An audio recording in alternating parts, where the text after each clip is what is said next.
কঠোর নিরাপত্তায় ঘিরে ফেলা হয় আশপাশের এলাকা। প্রায় 7 ঘণ্টা ধরে চলে অভিযান।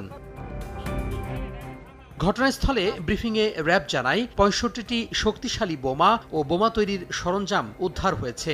রাতেই যেগুলো গাজীপুর পাঠানোর কথা ছিল। বিস্ফোরক তৈরিরত অবস্থায় আটক করা হয় ৩ জনকে। বোমাগুলির গঠন, আকার এবং যেহেতু বোমাগুলি তৈরিরত অবস্থায় তাদেরকে গ্রেফতার করা সক্ষম হয়েছে, সেগুলির ওজন এবং গঠন বিবেচনা করে আমাদের বোম ডিসপোজাল ইউনিট যেটি সিদ্ধান্তে উপনীত হয়েছেন যে এটি অত্যন্ত বিপজ্জনক বোমা, যেগুলি সাধারণ ককটেলের মতো নয়।